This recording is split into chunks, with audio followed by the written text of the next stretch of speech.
There's a voice in your head that follows you everywhere. It knows your fears, your insecurities, and exactly how to break you down. And the wild part?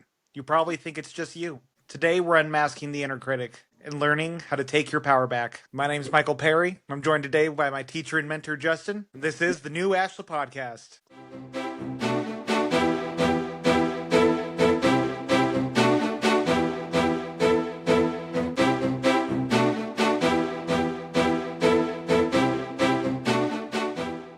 So the inner critic, we bring it up in many forms on this podcast, but it's one of the most important things to understand on this journey. Wouldn't you say, Justin? Yes, you said it. It's a voice. It's that voice inside most of us, but it's not a voice of guidance. That's very important that we establish this quickly. It's not a voice of wisdom or truth but it's kind of one that whispers to you stuff like, you're not enough, or you should have known better, or you always mess it up, right? It's that judge. And it works to keep us small and keep us silent and keep us stuck. So it is a very, very, very important topic. But I want to say, though, it's also not your enemy. It might just be misdirected power, but we'll figure that out along the way.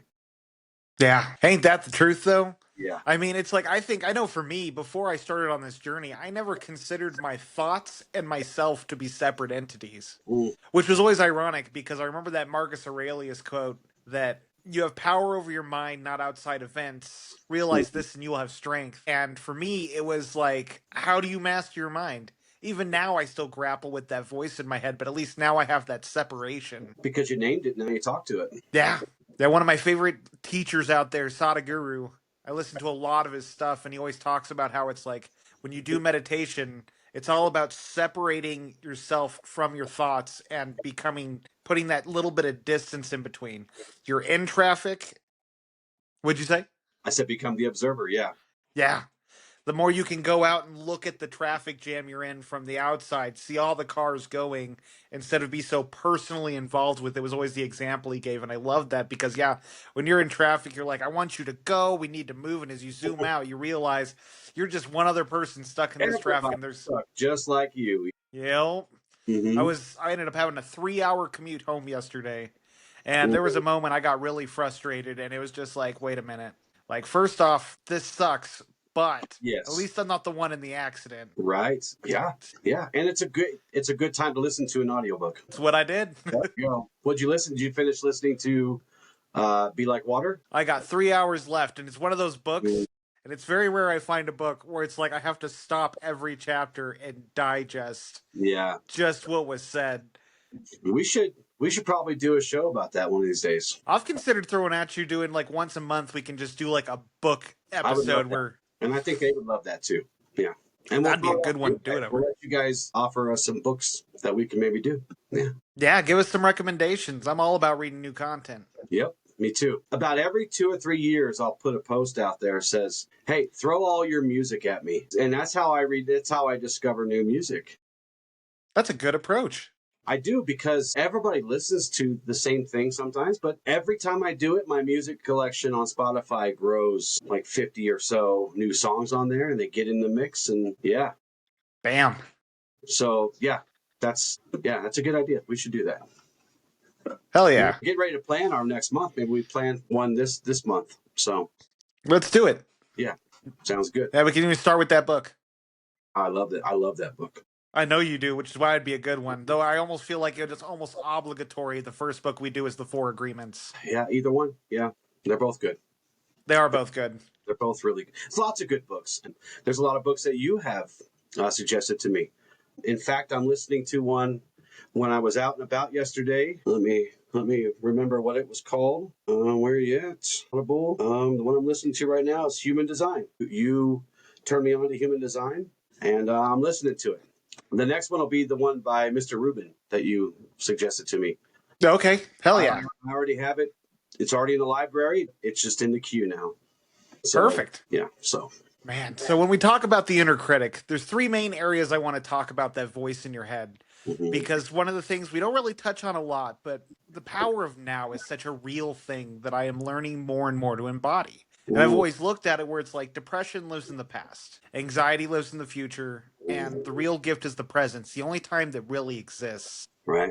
And the inner critic shows up as these things. Usually, when we're dealing with the past, we're dealing with rumination, Yeah. wishing we could have done better or done things different, wanting things to turn out different. We got the what ifs, which is the future driven thinking, which is Right. always looking at all the possible outcomes, which is just so destructive because the more you try to plan for the future, the more you're not going to be prepared for what actually happens. Right. And then the self talk, which can be so self deprecating. I've seen it with many people in this community that are working on trying to better themselves and get through it. And the biggest issue they struggle with is that voice in their head telling them they're wrong or that Yeah. they're too prideful. Like there's so many emotion little things it tells you trying to be judgy. Do you notice that everything we talk about, there is something in there that is a part of us that we need to confront that's always in some kind of disguise? I've never thought about it through that lens, but you're right. You know, like we were talking about, and we've talked about a few times, like, for example, opinions, right? You know, they're just judgments in disguise. A lot of the shadow work in this stage of it, as you're kind of creeping up on it or it's slamming into you, like shadow work tends to. Tends to do.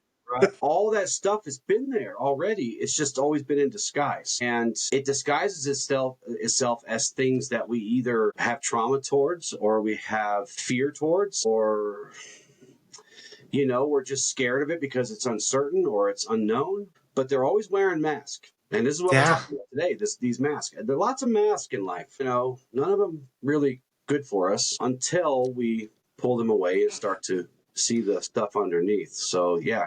And those are really those are really at the heart of this. You know, this rumination, the what ifs. The what ifs are horrible. Rumination is really bad too, but the what ifs, because they just pile on and pile on and pile on and pile on. And pretty soon you're buried in what ifs. So, Yeah. you know, and the third one too. These are all really good because at the end of the day, there's this judge, and it's talked about in the four agreements. There's this judge that, you know, will sentence you over and over and over. And the three of us, you, me, and Heather, have talked about the judge a lot offline Yeah. through our work together. And the judge is kind of the ringleader of all this, you know. So I'm really excited to get through this because this is good stuff today. Yeah. So let's start with rumination. You know, we talked about how it lives in the past, how Yeah. it's constantly evaluating regrets and decisions we made that were wrong. I mean, one of the things I like to talk about a lot is what is the story we are telling ourselves about the events in our lives? Is it empowering or disempowering? And don't get me wrong, there are some situations that were just helpless, and it's hard to find a story that gives you power, but you can't let your past dictate your future because if you stay in the past, it'll continue to repeat itself. Right. Yeah. Yeah. And we've all experienced this. It's kind of, so think of it this way. Your mind grabs onto a moment, could be any moment, usually about a mistake or a worry, and then it won't let go. Think about, imagine yourself on a merry-go, or not a merry-go-round, but a Ferris wheel, right? Imagine a Ferris wheel. And even in shadow times that we find ourselves in, there are some highs and lows, but you're never really out of it, right? So we grab onto it. We sit down in this Ferris wheel, and off we go. And we start to replay these conversations, or we rehearse what we could have said. And we obsess over these outcomes that never came because, well, we're kind of just lashed on to the wrong thing. And you go over it again and again and again, and you ride the Ferris wheel forever and ever and ever until you decide to step off. So rumination is kind of that ride that... And again, it's more disguises because you will hit some high points in this, even in this work, where you're, wow, this isn't so bad. Okay, I think I've got it. And then off you go because it's just a steady wheel that just keeps spinning and spinning, right? And Well, and it's it's one of like, my favorite weapons, you know, and I want you to think about rumination as a weapon that the judge uses against us because we latch on to these stupid little mistakes we make and never move on from them. So, well, and it's, I mean, you look at PTSD. What is PTSD? When we have a super emotionally charged event that happens in our life, and it's too much for our brains to understand, so we shove it down mhm. because it's just what we have to do to survive this instant. And then what causes PTSD? You're stuck in rumination because of all this repressed emotion from this event leaking out. Yeah. And it's like when you have triggers and flashbacks, it's Mm-hmm. taking you back to that event and to that huge abundance of electricity inside your soul. Right. And then, I mean, CPTSD, like, I personally believe that most people suffer from CPTSD. There's different degrees, it's a scale. Can you explain? People, most everyone's heard of PTSD. Explain to them real quick what CPTSD is. So, complex PTSD is where you have multiple traumatic events in your life. And I'm not saying, when I say that everyone has, most people have CPTSD to a degree, I'm not talking about everyone's dealt with major traumatic events. But when it comes to trauma, trauma's never about what happens to you, but what happens inside of you. How you react, yeah, Yeah. And and it's like, how you react unconsciously. yeah. Yeah. I mean, it's that bully in school that made you start becoming insecure and shut down and afraid of going close to him. That teacher that was judgy, or that one off comment your family member said saying you're fat or whatever, Mm-hmm. that gets stuck into your programming. Those are little, I call them big T traumas and little T traumas. But these little events get stuck in our system, and over time, it conditions us to become who we are today. It Mm-hmm. is what the healing work is for, is working through these events and repurposing, or not repurposing, but reprogramming the belief systems we have inside ourselves. Right. And the inner critic's at the heart of all this, because the Yeah. inner critic is the police officer in your mind that keeps these systems going. Right.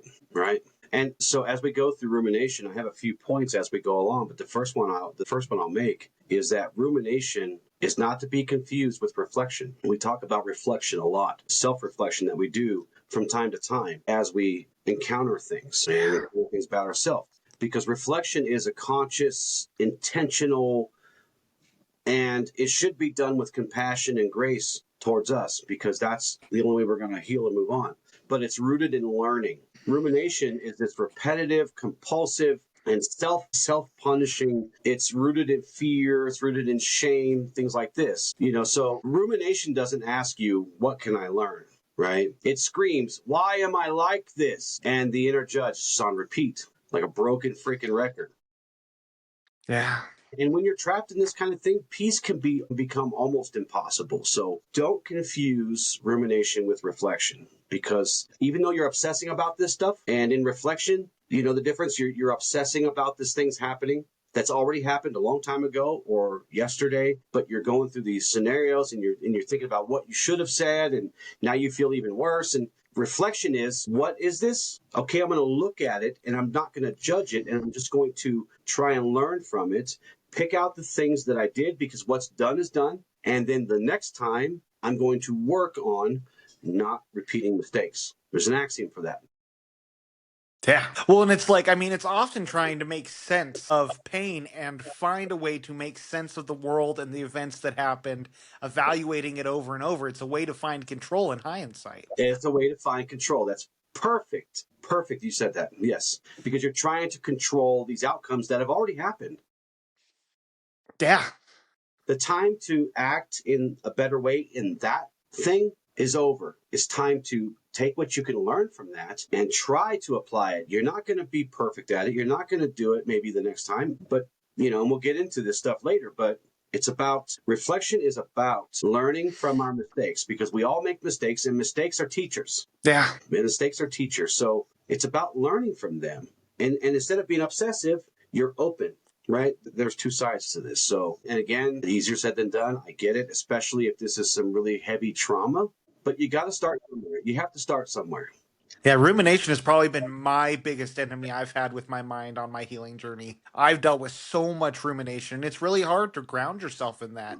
I mean, one of the big things I've learned if you struggle with rumination is try to catch those thought spirals before they catch you and they drag you down. Try to pivot your thoughts in a different direction, because once you start spiraling a little too far, it's hard to pull yourself out. It is, and it may be impossible sometimes. I've experienced that, where it was I just had to take the wild ride of suck until it stopped, but at least when you can become aware of it and you start to learn to become aware of it, then at least you can say, hey, I see you. And you can do that enough times, and eventually you'll start calling it out to the point where you'll anticipate, maybe not anticipate it, but you'll see it before it comes. You can feel it starting to shift that way, and then you can start to change it. That takes some work and some practice, but you got to start somewhere. And getting off this what do they call the little thing that the mouse runs on? Getting The off wheel or whatever. Getting off that thing is the first step. Yeah. And now I will warn you, it might hurt when you step off that the first time because you might tumble a little bit, but you'll be fine. I promise you, you'll be okay. Yeah. And I mean, one of the greatest areas we see issues with this is in a lot of relationships. Yeah. One of the things that our minds, one of the greatest parts of the human condition are we are meaning making machines. Mm. And when we don't understand something, we tend to obsess about it. We Yeah. tend to try to look at it from every angle to try to get as much perspective to make sense of chaos or whatever it is in our life as best as possible. Right. You ever notice how the person that you were the most obsessed with relationship wise was the one who was the most distant and Mm-hmm. avoidant? Yeah. It's because your mind can't comprehend what is going on and it's trying to constantly look for ways to create solution. Right. Because when there's disharmony, your mind is going to do everything it can to rationalize and create harmony again. There's this thing called cognitive dissonance. It's one of the greatest problems within addiction, within toxic relationships, within so many aspects of our life where we have this disconnect of two opposing beliefs. Mm. And when we have those two opposing beliefs where this is good for me, this is bad for me, or whatever it is going on, it creates this obsession, whether we consciously see that or not. Mm-hmm. And the more we don't have homeostasis in our minds, the more our minds are going to seek to find alignment within our own thoughts. And so that's another big cause of rumination. Yeah, and I'll give you another one why we do it. We do it because we believe it will protect us, that we can perfect ourselves because of it. You know, if I analyze this to death, I won't make that mistake again, ever, ever, ever. Or if I relive it over and over and over until the end of time, I will finally or maybe understand why it happened. Or if I punish Yeah. myself, if I whip myself 1,001 times, maybe I'll learn better and I'll get my shit together, right? Yeah. But the truth is, rumination is not a teacher. It is a jailer. It Yeah. locks you into your own little prison. It keeps you locked in the past, mostly disconnected from that gift of the present, as you said earlier. Yeah. Well, it's one of the reasons why forgiveness is so important, not for them, but for yourself. Yes. When you forgive and you let something go, no longer is your energy being directed there. I Yeah. know the more it's like, I still struggle with my rumination, but the Mhm. more I've been able to create that distance, the more energy I've had to put into other things. Right. And it's like a lot of the time, I notice for me at least, a lot of these past events that I struggle with that I still ruminate about is because of lack of closure.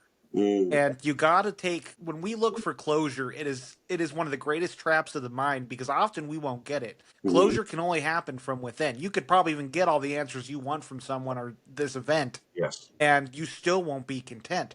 True closure is looking at the facts and understanding and making peace with this is what happened. I have to accept the part I played in it and Hmm. I have to move on from this Yes. and not welcome it back in your life. Because, I mean, again, we get stuck in toxic patterns. I've come so far with my addiction. I know this has been one of the greatest things that's helped me with it, is because I was able to, instead of resisting it, because God, that's the worst thing you can do for rumination. Hmm. It was making peace with what it offered me and creating Hmm. that space for me to allocate that energy elsewhere.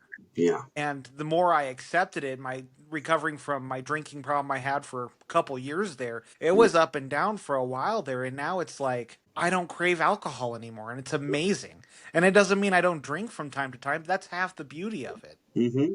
is because I've created that peace within myself about it.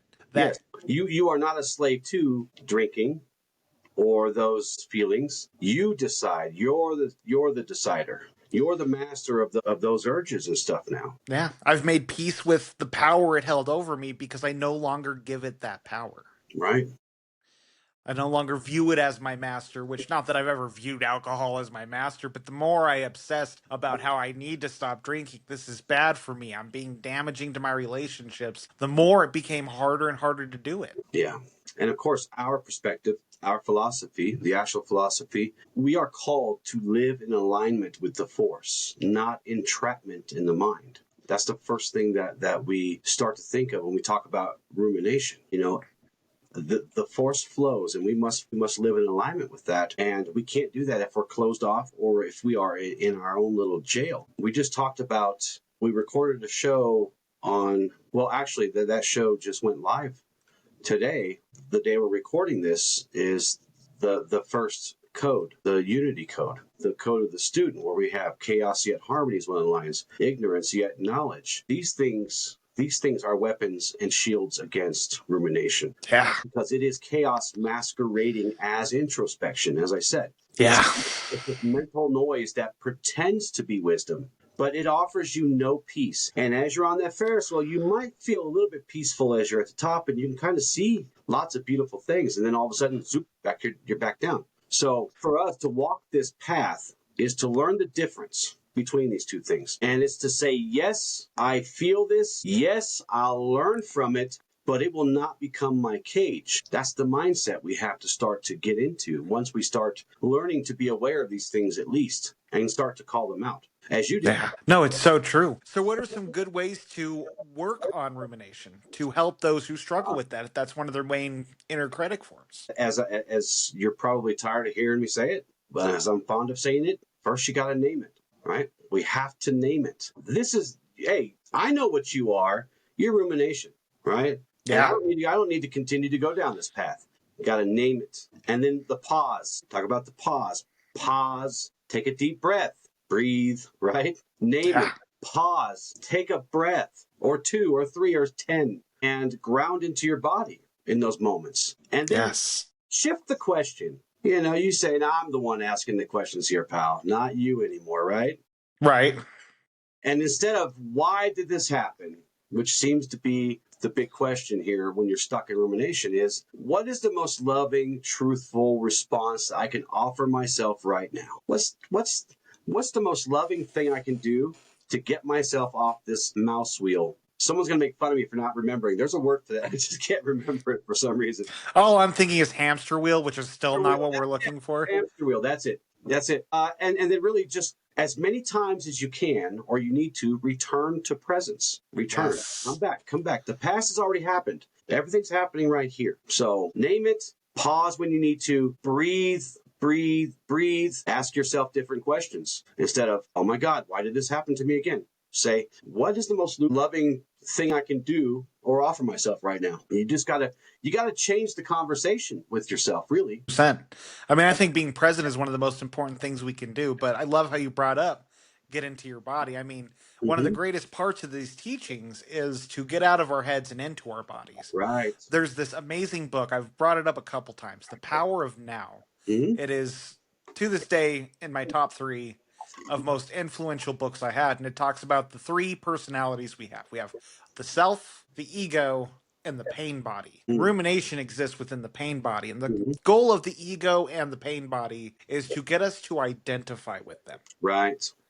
And so, Identify with them instead of identifying them as something separate, right? yeah, well, the more like the pain, the ego, it will Yeah. be like, hey, that dude pissed you off, and it's like, yeah, I am kind of pissed off, and it'll Right. slowly take over where that egoic mode will take over. The pain body, I'm really hurt right now. The rumination, I'm really upset about this. I Mm-hmm. got really hurt, and then you get into that pain, and then you feel those centers in your body, those chakras start feeling the anger and the Mm-hmm. sadness, and then it's this constant communication. Because what does the mind do when we have any discomfort in our bodies? It paints the images in our mind. I always look at the mind as like this clear water, and the minute we're activated, it's like dye. And as soon as Mm-hmm. the mind touches that energy, it casts upon the mind. Right. And so when you get into your body, when you can learn to identify that sensation, whether Mm-hmm. it's anger, sadness, grief, whatever negative emotion you're going through, when you can learn to identify what's going on in your body, not let it Mm-hmm. touch your mind, and just learn to sit and be present with it, you can allow it to morph and then slowly dissipate. Mm-hmm. And it's crucial because when you can get into your body like that, you can stop these flare ups from happening, because what happens is what you're doing is you're unconditioning yourself. If you're stuck in rumination, you have been for a while, it's slowly becoming a personality trait. So you got to work We hard all to, know somebody like that. It just you know, complains. Yeah. yeah, or they get angry all the time over little Mm-hmm. things. So, my little strategy for people dealing with rumination is when you have something you find yourself ruminating a bunch about, write down a list of all the things that is upsetting you about this event. And then go through each one and cross off what is in your control or what has anything to do with the present moment. And see what's left over. Those are Right. the things you can work with. But 9 out of 10, And while you're most, there, breathe. yes. when breath is the most important part when you get into your body, getting that nervous system back to baseline. It's the bridge. It's the bridge that helps us. Yeah, it gets us connected to all the rest. And you know those are good ways of doing it too, because you're slowing yourself down. You're forcing your perspective back to what's in front of you, because and this is why I love journaling so much, because it forces you to focus back down to where you are in the moment. You're breathing and you're writing and Yeah. or you're doodling or you're whatever. It's okay. You can do whatever you want, but it brings you back down to focus. And kind of what I want to leave people with regarding rumination is, I want you to understand that you are not your mistakes. You are not your past. And you're not that voice that won't let you get any reprieve or rest or, by God, some sleep, you know? Yeah. You are the awareness behind that voice. You're the light that just shines in despite what's going on, in spite of. The light's kind of there. Yeah. When it comes knocking, you breathe, pause, and walk away from it. Yeah. Well, that sounds easy, Justin. You can do it. I believe in you. I believe in you. Just practice, practice. Practice, practice, practice. When you brought up another really great point, which ties into that whole the power of now, right? Every day we're born a new person, whether it's subtle shifts in our beliefs, our desires, in how we show up in the world. Mm-hmm. And we can't keep trying to judge who we are today on the person we were yesterday. Because often, especially with these events that are way in the past, we are a completely different person than we were during those periods. And we you get, do agreements with yourself every day if you want to. yeah, You do. That's up to you. Nobody's in charge of you but you. remember that. Mm-hmm. Yeah. The what ifs are something that's definitely been a big part of a lot of my past. I've gotten dramatically better with this one, but it still happens. Uh-huh. And it's what if I fail? Still happens to me too. Yeah. We're Yeah. all human through this, right? Right. Yeah. It's part of the condition. But that just lets you know that we're in this together. Yeah. You know, we talk a lot about being interconnected. We're interconnected through the good stuff and the bad stuff. We're all in this together, really. So, yeah, you're not alone. Right. I noticed a lot of people I brought up earlier how it's like a lot of us don't even realize that the mind, the inner critic, is a separate entity from us. And I think one of the greatest traps most people fall into that aren't following this journey is where they get so stuck in their head about things that they begin to feel like a foreigner in their own home. Yeah. Because they don't think everyone else is dealing with this. They think they're special because they're having their own rumination, their own what ifs, their own chaos inside. And they don't talk about it because they feel like they'd be out of place when we all deal with it. No, what's actually more interesting than that is when you see several folks like that who are going through some stuff, and they start comparing who's got it worse. They start ruminations. My rumination spins way faster than yours. I'm dizzy all the time. But as they compare and contrast each other's problems, and you know, we should never compare ourselves with anyone, right? But as they compare and contrast, they miss the point that they're in it together. Yeah. Start to heal together if they just slow down for a minute and realize, wait a minute, wait, you're going through some stuff too? You're going through some stuff too? I'm going through some stuff too, right? Yeah.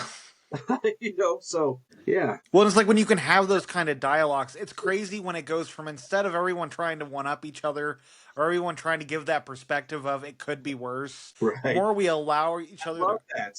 Hey, buck up, buddy. It could be worse. That's so bad. Yeah, I'll be honest. It's like I said, like I've brought up before. I suffered from toxic positivity, Yeah. and the thing that fueled that I always did whenever I went through hell. Oh, I broke a foot. There's people that break their whole legs in their foot. Like I'll be fine, and it's like that is what I used to propel myself into just constantly tuning out all the negative in my life to the point where my own home is burning down around me, and I'm like, well, at least it's warm. Like.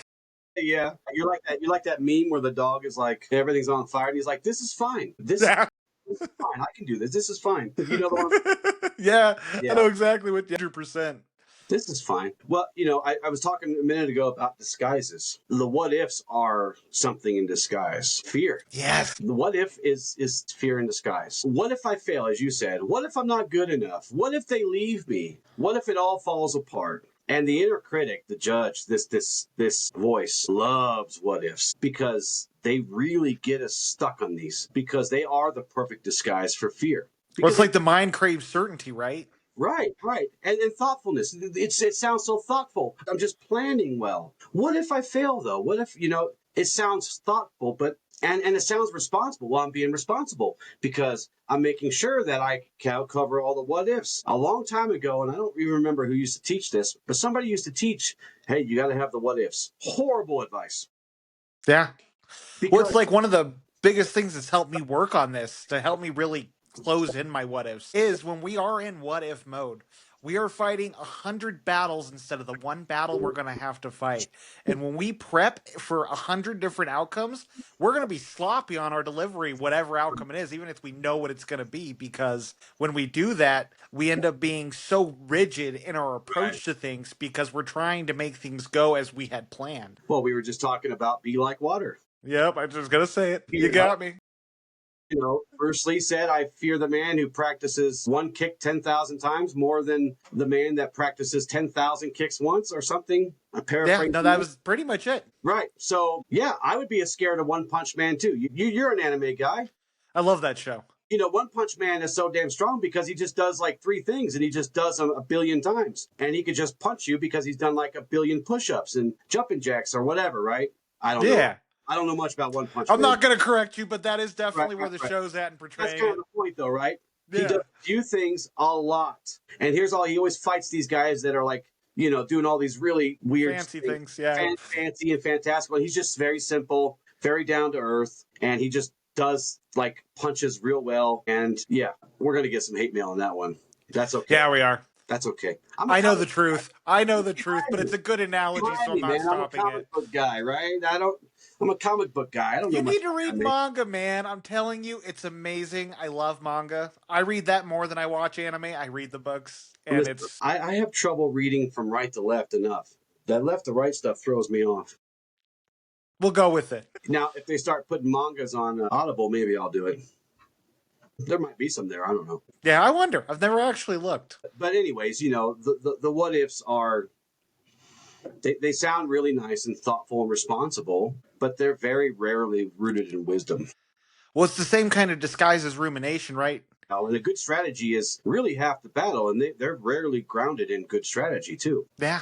Well, again, it's the same disguise as rumination. Rumination makes you think you're being introspective. You're Mm-hmm. learning from these events. Right. And then this is like if I'm planning for all the events, I'm harnessing what I need to handle the situation in front of me. Right. God, I remember right before everything went to hell in my life, I was in public speaking class and I had to drop school in general because all the stress became too much and I had to learn my limits. It was Right. one of those humbling moments in life. But I Right. remember I got to one presentation and I had practiced it 100 times and I had run through my head 100 times how it was going to go. And man, I got up there and I seized. Yeah, happens. Like, But I think the best speeches are the ones that aren't premeditated. right. Yeah.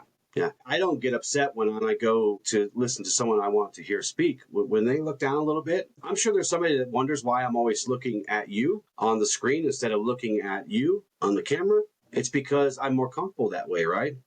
So yeah, do whatever makes you most comfortable. There are people that speak that are constantly looking down or have a teleprompter or whatever. It doesn't bother me. It doesn't bother me. I know it's not exactly memorized and stuff.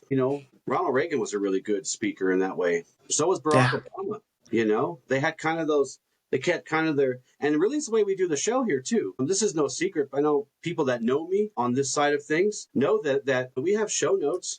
There's little blurbs, and we use those to help kind of bring us back to the topic. We do that to kind of get us going. But most of what you and I do is just freestyling. Yeah, no, exactly. Yeah, if we were to read the show notes, we would maybe have a minute of dialogue. Yeah. Oh, yeah. I Yeah. thought about that the other day. The only thing I read are the affirmations and exercises for the most part. I will glance at my notes every once in a while, especially when I know I'm like, okay, we're drifting. Let me bring it back to the notes. We're supposed to be talking about this now, type of thing. But yeah, but some of the best speakers I've ever heard, they sometimes have to look down. They don't have to memorize everything. Most of what they say is just kind of freestyling. Yeah. And what's cool about that is you can listen to them speak 10 times and it's 10 different things. That's what's great about it. No, it's so true though. I got to admit that's a lot of my favorite speakers. You can tell they're just passionate about what they talk about and they just go and it comes out and it flows. But they're very comfortable and they're just kind of, it's like talking to 10,000 friends. So, what do you think are some good strategies to manage this? Well, before I say that, I kind of want to hit a couple real quick points about the what ifs, because they are really important as you're working through this. And here's the problem with them. They pull your energy, and you talked about this a second ago. They pull your energy out of the present, out of what is. This is like what if versus what is, right? It pulls you out Yeah. of that present moment of what is actually what is. What is something I say to you guys all the time? Yeah, woo woo is cool. Woo woo is nice. Woo woo is, and for those of you who don't know what woo woo is, it's like mystical stuff, metaphysical stuff. That stuff is important, but you have to always meet everything. You have to meet reality where it is. Yes. Don't forget, right? And reality is where the present moment is. So it pulls you out of that. It scatters you across to, would you say, like 100 different things, you know? Yeah, it's 100 different battles for the one Right. battle you're going to fight. And they're not even actual battles that you're going to fight. They're battles that you made up. You're like getting yourself prepared for stuff that probably won't ever happen. Nothing's impossible, but probably won't. And then when you get up on stage, bam, you're paralyzed. And that's what ifs do to you. They paralyze you. I don't trust Yeah. myself. I don't trust the future. I don't trust in the force. These are things that you may not be saying consciously, but subconsciously, with all the what ifs, these are the things you're saying. Yeah. So, how do we, our philosophy, deal with this, right? Again, we honor the flow, the ebb of the force. We follow the river as it was designed, this unfolding of life. So when we say something like chaos yet harmony, we're learning to walk with uncertainty, without concern, and without being consumed by it. These what ifs, as you just said, create this mental chaos, these torrents just going crazy. Yeah. And we learn and believe to trust in harmony, even when we don't know what comes next. And I can tell you, most of the time, I have absolutely no idea what's going to happen. I just trust it, go with it. So, It's what we got to do. I mean, the more you can allow yourself to be just present and ride the waves instead of trying to look 100 yards out to which way the river's going to be turning, the more you can allow yourself to effortlessly flow with the events in your life. Again, we talk in spirituality. It's not about trying to not to have a it's not trying to have a perfect life. It yeah, is trying to live to the best of our ability regardless of what is thrown at us. hmm, And the more we can allow things to happen to us and in our lives, the more we can then allow life to just happen and us to move with it. yeah. Because I mean, it doesn't mean there's things we can't avoid. And when those things come, it's a lot easier to flow with those things than against them. Yeah. And I just want to point out something. Not all what ifs are harmful, not all, but there is a large degree of discernment, which is something that's very important in our philosophy. Discernment helps us see what is there and what is not. So Yeah. sometimes a what if could be, some intuition or maybe some responsible planning, but don't go crazy with it, right? But most of these are just fear in disguise. Yeah. So, here's a way to discern the difference. So, when you ask yourself, what if I fail? What you should then ask yourself, is this question that I just asked myself rooted in truth or fear? Is it helping me grow or keeping me tiny and caged in? Is this voice that I'm hearing aligned with my principles, with my beliefs, with my truth, with the light, or Yeah. with doubt? And that is an easy way to ground yourself in it because often when we are planning 100 different ways, a lot of those outcomes we're envisioning are versions of us that don't really exist. Right. I know I've been guilty of that. I get ready for an argument coming up, so I try to picture myself as someone aggressive and assertive who's just going to go for the jugular if things get intense. And things happen, and I'm like, I'm not acting like that. Yeah. Yeah. Because you're not authentic. You're not Yeah. planning with your authenticity. You got to come as you are. I'm pretending to be a swordsman when I'm only used to rifles. Don't bring a knife to a gunfight, though. I mean, Yeah, right? right? And often you're usually predicting the worst case scenario, and that's what you're basing all your assumptions off of. And when things don't escalate there, you have the emotional tension of someone getting ready for a battle when it's really just a discussion, which I Right. think a lot of people get tripped up on. So you asked me, how do we kind of flip the script here? And we talked about toxic positivity, right? So my best advice is, when you have what ifs, you can change those to even ifs. Does that make sense? Okay. Give you some examples. So Even if it doesn't go as planned, I will adapt, right? Even if I'm afraid, I will stay aligned. I'll stay at center or peaceful. Even if the path changes, the light within me remains. So let's go back to some of these first questions. Even if I fail, what steps can I take to learn from this teacher? Even if I'm not good enough, what things can I practice to be better prepared? For example, right? Does that make Yeah. sense? That makes sense. You got a test coming up and you're freaking out about all the different types of grades you got. Studying is an obvious answer to preparing for the test. Not to the point of exhaustion, Right. because that's shown to really impact you too. And then you just But, fall asleep. no. Yeah. So change these what ifs to even if, because now you're starting to get into some responsible planning, perhaps, versus just being scared of everything. That's how I would approach that. No, I think that's a good approach right there. Another big thing, just again, ground yourself in the present moment. What is true right now? Hmm. Right? Are my thoughts fear based? Are they evidence backed? Or is it imagination? Right. Sometimes, though, be careful about the evidence side because often you can end up using evidence to justify the Yes. fear or the imagination.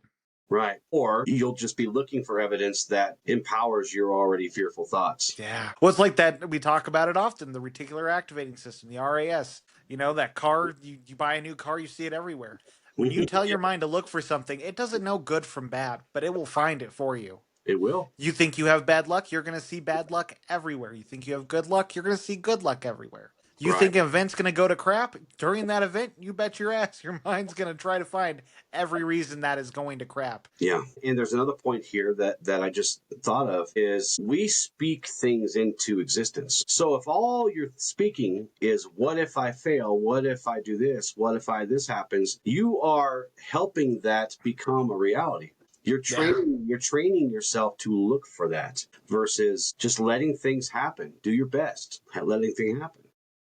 Yeah. I just want to say, the what ifs are there in a way to steal your peace. But our students, those who follow our path and other similar paths, they learn to pause, they learn to breathe and return to reality, to truth. Yeah. So when this stuff happens, when you start doing all this stuff, let yourself focus and return to what is, not what if, what is. And let these just we don't judge our thoughts. We do this a lot during our practices and during our exercises. Well, if the what ifs start coming, just say, all right, I see you. Bye bye.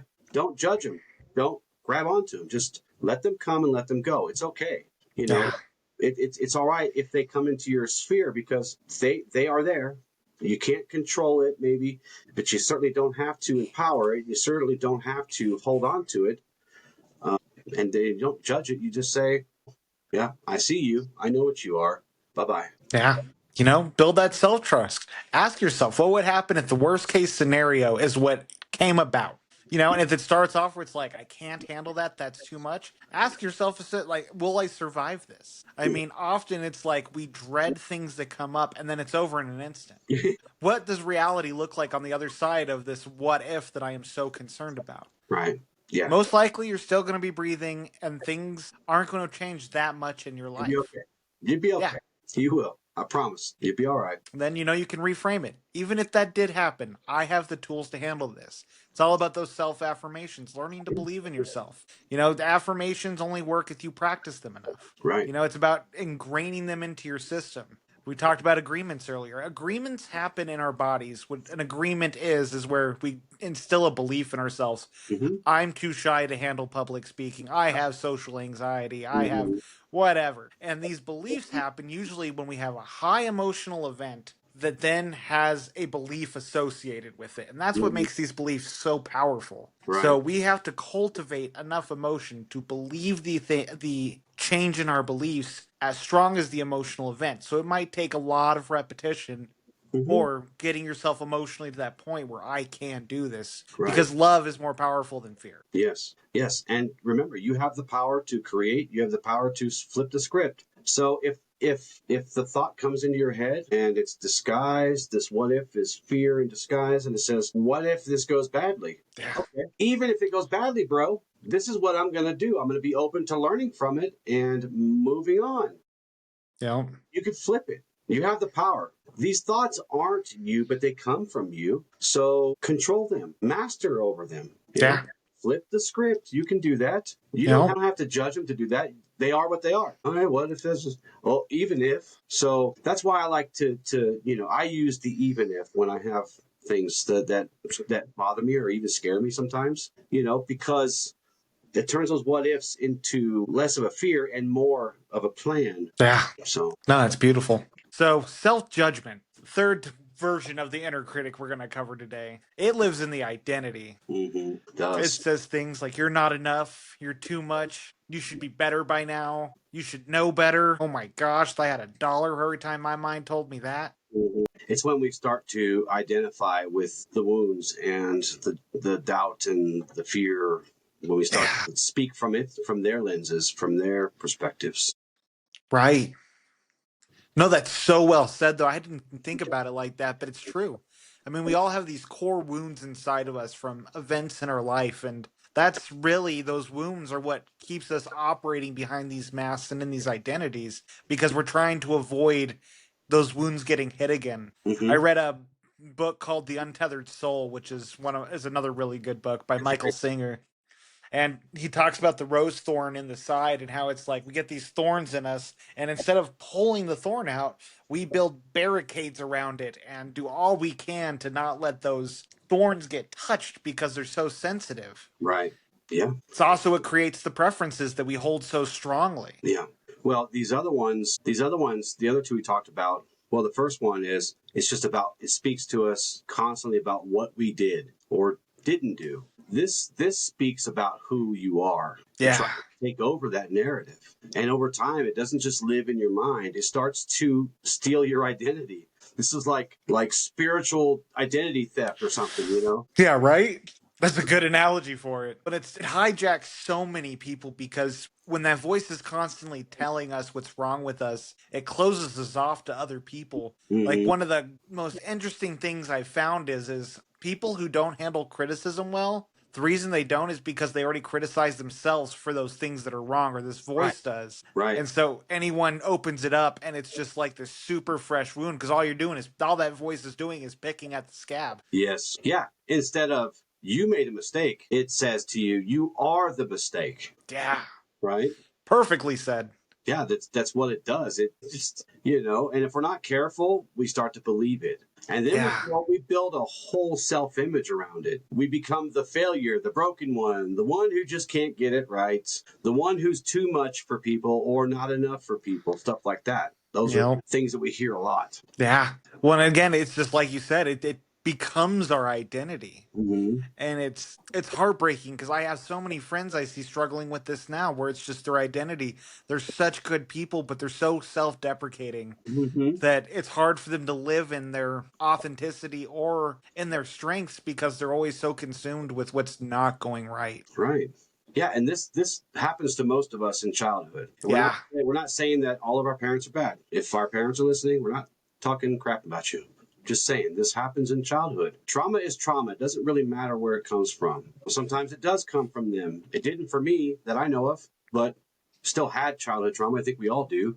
And when we talk about the nervous system, it receives pain and doesn't know how to deal with it or process it or identify it or anything. So our mind creates a conclusion. And this is something you hear quite often too. Like, well, if I was treated this way, I must deserve it. Or I failed, I must be a failure. Or if I was abandoned, I must be unworthy.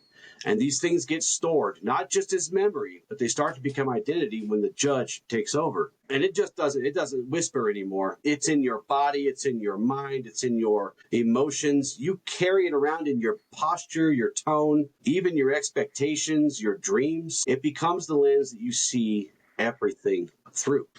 100%. I mean, again, that pain body trying to make you identify with it, to make it your own belief system. Misery loves company, doesn't it? Yeah, it does. Yeah. And it's like it believes shaming you is going to make you better. Right. Like if it just yells at you and scolds you enough, you're going to be a different person. Yeah. I'm going to yell this guy to death. He'll get it. And we see people do that to other people out in the world. They try to shame or guilt them to death. And this is really an old school idea, and I think it's starting to fade, which is a good thing for those who come after us. They won't have some of the same things that you and I and everyone listening right now has had to deal with, but it's still there in some of us. But I don't see kids really doing this too much anymore, like we used to. We'd go on the playground, and man, if you messed up or you didn't have the coolest clothes or whatever, people would let you know. They would shame the crap out of you. Yeah. It's just the way the world was. Assimilation through beatdown. Right. God, and it's one of the most interesting parts about the different generations and seeing how things are impacted. I love how we've talked about the pendulum and how society works like this. And we went from this extremely judgy and shaming side to like my generation where we went too far to the other side where it was like everyone gets a trophy. Coddle. No negative speaking and no calling people out. And Mm-hmm. it's like it's trying to find this equilibrium where we need constructive criticism. Right. But above all, The pendulum moves slow, at least, because it'll sit here for a generation, then it'll come back, and the problem is we don't learn from these extremes. I don't know if that's a human thing. We just don't do well with that. To me, it seems like the history keeps repeating itself over and over again because we just don't learn from it. But I think the biggest problem is because the pendulum swings so slow that we have forgotten the lesson by the time it gets over here. And then right. it's so long that we forget it here. It's almost an every other generation thing. So Yeah. people that have been alive for a long time, someone that's like 90 or 100 years old right now, they could see 3 or 4 different stages of the pendulum. Right. And they might be able to tell us, but we can't see it. We just weren't there. I think that's the biggest problem. I don't think humans are bad at adapting. Clearly, we're good survivalists. Here we are at the top of the food chain after all these thousands and thousands and thousands and thousands of years. Yeah. I just think it's out of our eyesight. We don't see it. So Yeah. that might be why. I don't know. But it's also why it's important to study and learn from all the writings. And for us, everything in the past has something written down that we can learn from. Your generation starting to have things on TV that you can go back to, or videos. And what we're doing right now, we're talking about stuff. My grandchildren's generation and their children's generation will have the ability to hear these things and not just have to read, but also have this. So I think eventually we'll build enough stuff that humans will finally get it, maybe. I hope. Well, it's like I think a lot about what you told me about disharmony. You need disharmony to create greater harmony.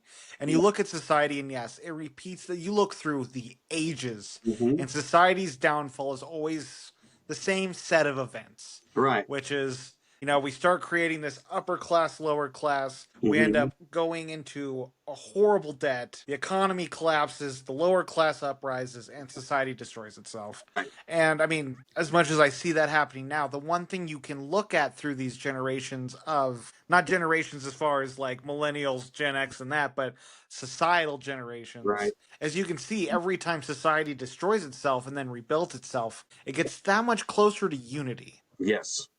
Just a And little bit. Yep. yeah, and so that's my belief is that It's a really society. slow process, like I said, because if you look at most of the world's empires that have come and gone, it seems like that 250 to 300 year time period is where it happens, where it finally collapses, and then it takes a little bit to build it back up, and then it'll last for another. And we're coming up on 250 years next year for the U.S. So Yeah. we're getting in that little scary zone soon. Yeah.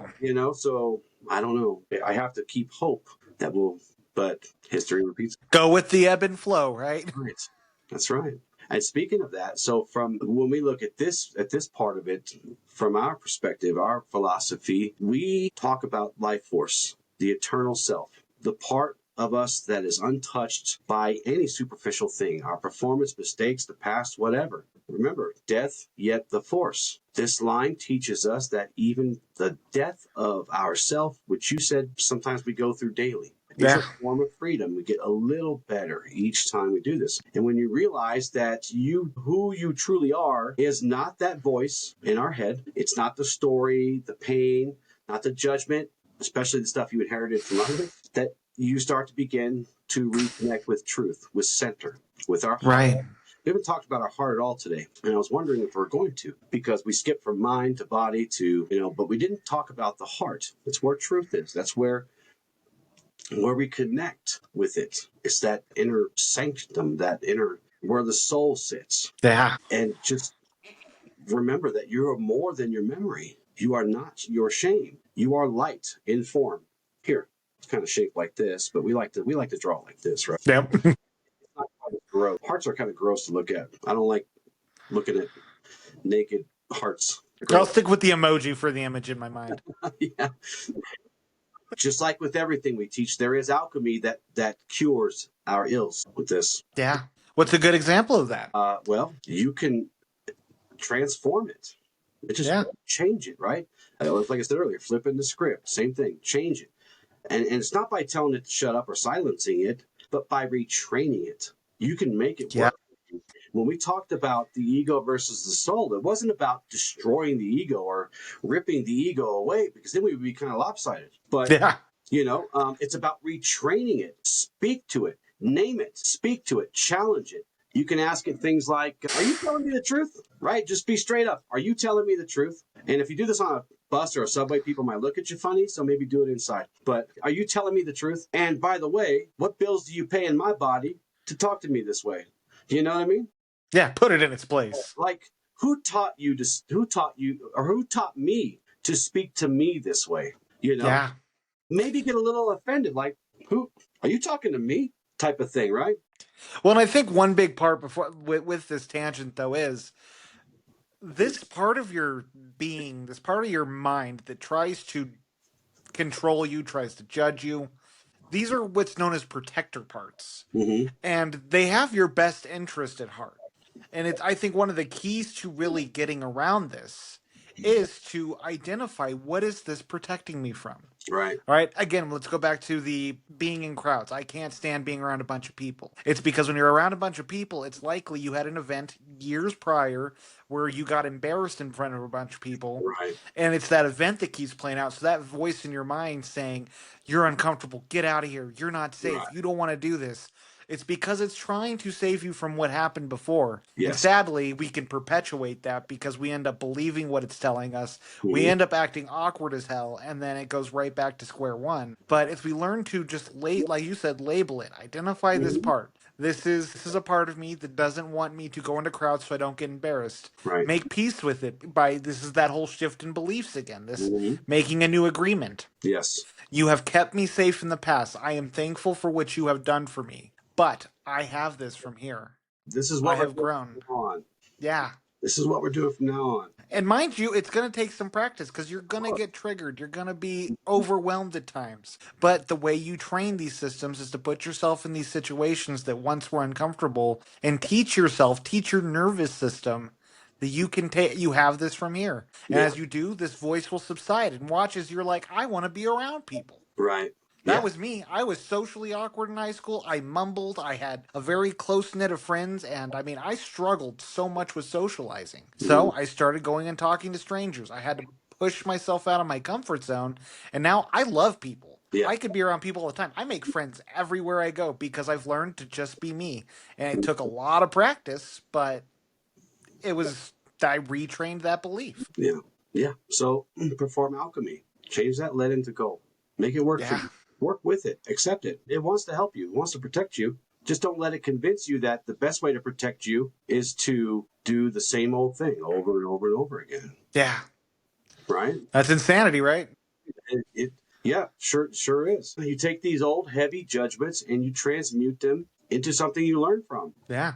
Turn them into teachers. Turn them into clarity. Turn them into compassion. Definitely turn them into strength, because pain does transmute into purpose and power.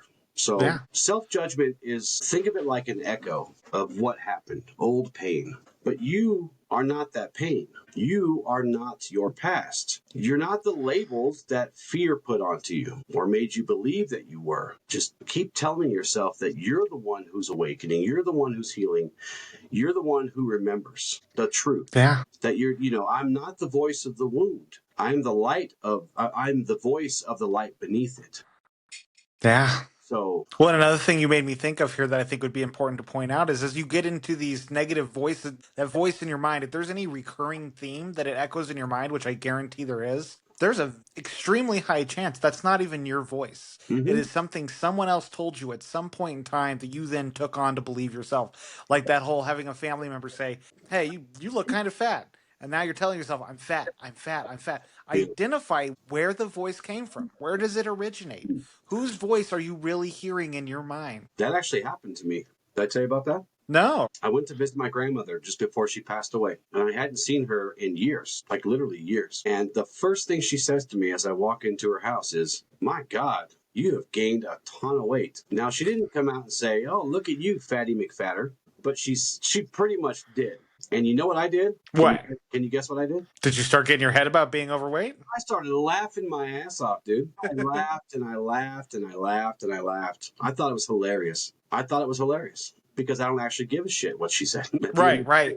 It's funny though, but it was funny because it's like, it was funny because I thought that, okay, I haven't seen you in many, many years. And of course we didn't know she was going to pass away after that soon, but that's the thing that you've been saving up for me this whole time. I just thought it was hilarious. I'm like, oh my God, that's hilarious.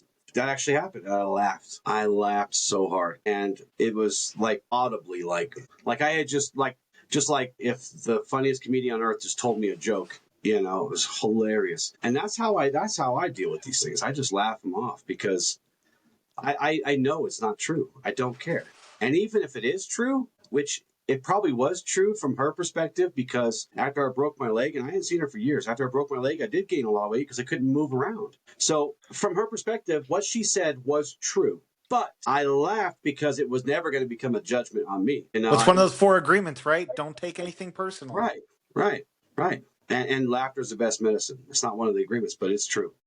It is so true, though. I used to get a lot of crap in school, and man, as I went into my adult years and I was working on my insecurities, and it's like, man, I got mocked in so many places, and I learned just wipe it off. Like, you know what? I'll even run with it. I'll make a joke out of it. Screw Mhm. you. Like, you don't know me.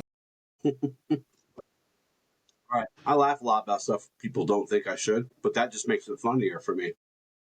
Yep. You know, and another thing is it's important to realize like it's up to you to decide what is truth within your own being. Right. So the more you can separate, is this truth? Ask yourself, do I choose to believe this? Like, that's an opinion, not a fact. Right. Well, and you know, how could I really at the end of the day be upset with her because it was true for her. It actually was a thing. Yeah. You know, the last time I seen her was before. Well, the last time I seen her was right after I broke it. Oh, and it took me a long time to kind of build up that weight, that extra weight, while I was trying to recover and heal. Ironically, the last time I'd seen her was at my other grandma's funeral. So, but Oh, wow. but you know, from her perspective, it was true. And this is like maybe like a little mini side lesson. People say all kinds of things to us, and we don't have a judge. We are the judge of what we hear and what we accept, and we don't take things personally, as you said. And most of the time, if you let it be, it'll be funny. And just be like, No, it works for me anyway. that worked for me. It makes me a lot happier when I can laugh about stuff. Yeah. And back to affirmations, take the polar opposite of what it is this voice is telling you and build affirmations around the opposite. And even if you got to start teaching yourself to embrace those affirmations, like I did, so pushing myself to socialize, Mhm. I start talking to people. It's like, I am good with people. I can talk with people. The minute my voice would be like, you're shy, you're insecure, people are watching you. And it's like, no one's watching me. No one cares enough to watch me. Like, that's not a thing. What if they laugh at you? What if? What if? What if? Yeah. If Ruminate, ruminate.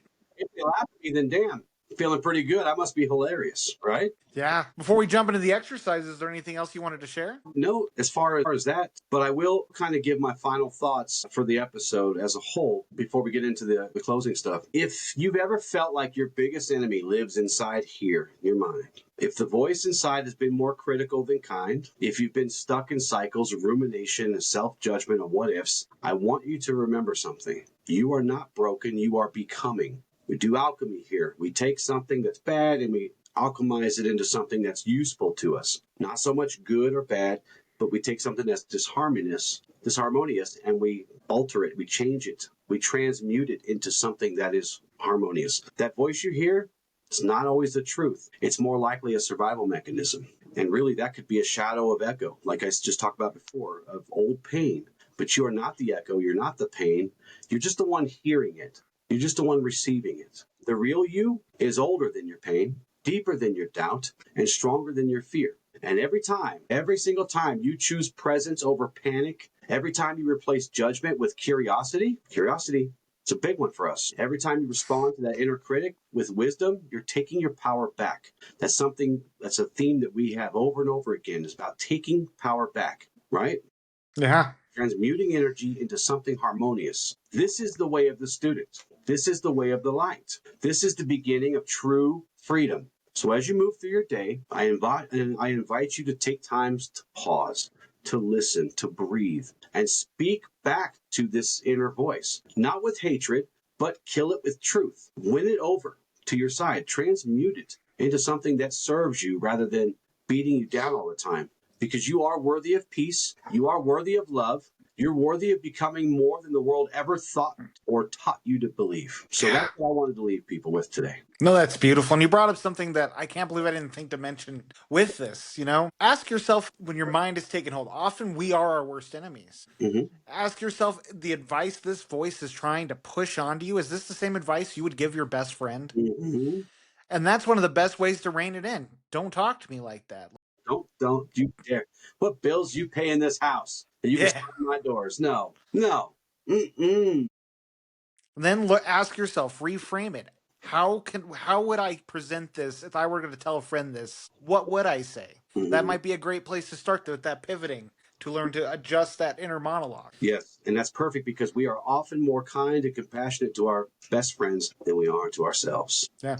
Even your worst enemy you probably wouldn't talk to half the time you talk to yourself. Right? Yeah, that's true. I've had some pretty gnarly conversations. Yep. I'm sure you have too. Oh my gosh. Start getting a dollar jar. I'd be doing better about it now, but man, I would be rich as can be if I. You're just stealing from yourself to pay yourself. Yeah, right? Look at what you're doing to yourself. Now you're stealing. So, for the exercise today, do a daily check in. Ask yourself, where did my inner critic show up today? And how did I respond? Then, take that and write a letter from your future self or inner wise self responding to your critic. Have a dialogue with it. Today, I choose curiosity over judgment, presence over projection, compassion over criticism. For our journalers out there, ask yourself, can I catch the critic in the act? Look for what the critic is doing that is repeated. Label the pattern, rumination, the what-ifs, the self-judgment. Where is a repeated pattern of this critic showing up in my life? Pause, breathe, don't argue with it, redirect it. Begin writing down, what is the truth? Do this every day. Take these moments of clarity where you can redirect what this voice is trying to tell you. If it's yelling at you, don't be around people. You're going to embarrass yourself. What is the truth of this?